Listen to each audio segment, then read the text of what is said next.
I was the first person in Miami to practice Body Talk, and my story is interesting because I had a medical license. So I was a very well-respected acupuncturist in Miami. I'd been in practice for many years and had really a full-service oriental medical practice. And it worked well for a long time until I discovered Body Talk. And a lot of you have heard the story about me taking courses from John and then coming back in my office and having one of those miracle cures the second day back at my office. And when that happened to me, I gathered my staff together and said, okay, look, from now on we're going to be doing Body Talk in the office. And of course the staff is saying, but how are we going to do that? And how are you actually going to sit down and learn to practice this modality and be able to, know what you're doing to have the same kinds of results that you're having with acupuncture with the way that your office is set up? How are you going to do this? And that was a real question. And I said, well, I don't know, but I have a commitment to doing it because clearly this is a superior system. So, after I took Module 1 and 2, I thought that I had really found the answer to everything. I've got the answer. So I called up all of my acupuncture colleagues and all of my massage therapist friends and all of these folks, and I said, I've got the answer. This is it. This is the healing system. It will fix things that we can't fix with what we do. So, let's get together. Let's have you take the course, and let's make a big Body Talk clinic in Miami. And the response was, no way. We're not interested.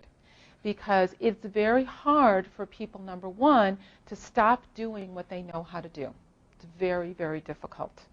And so when they start working with a new modality that they're not comfortable with, that they're not confident with, that they don't even know how to talk to people about what it is that they're doing, then it creates a lot of difficulty for them. So my experience was very rough for the first couple of years, and I want everybody to hear that and to understand that.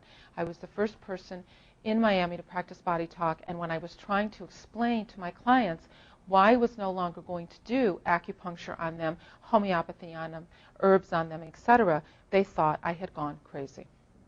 It really has been a learning curve for me, and I hope that I can share some of the things that I've learned today with you and answer questions about questions that you may have about this process in order to make it easier for you to make a transition, whether or not you are currently working in the medical field or not. It doesn't matter.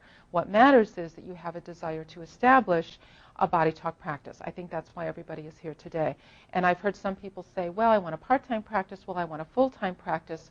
But the truth of the matter is that there is no end to the capacity and the demand for Body Talk. There really is no end.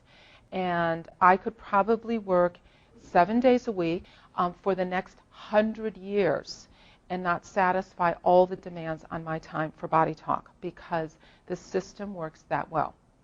So if you're not as busy as you want to be, it's because of you. It's not because of the system. You are the limitation to your practice. There is no other limitation. So it's very important to understand this. We're going to talk about some practical things, and we're going to talk about some philosophic things. And talking about the philosophical things, including how to explain Body Talk to your clients and to members of the general public, is very important because there is a kind of time period in which you feel that you have something to offer, but you don't know how to speak about it. And that's a limitation because that shyness and that reluctance to share what you know about the system with others actually limits you drastically in your practice. In order to have a good Body Talk practice, you have to be able to talk about what you do. If you can't talk about what you do, if people don't understand what it is that you're doing, they're not going to come and see you. Body Talk is a very esoteric form of healthcare. And because it's a very esoteric form of healthcare, you have to have extremely concrete explanations for what it is that you're doing. Because it's a very esoteric form of healthcare, you have to be able to offer a total package to people that is grounded and rooted in practicality.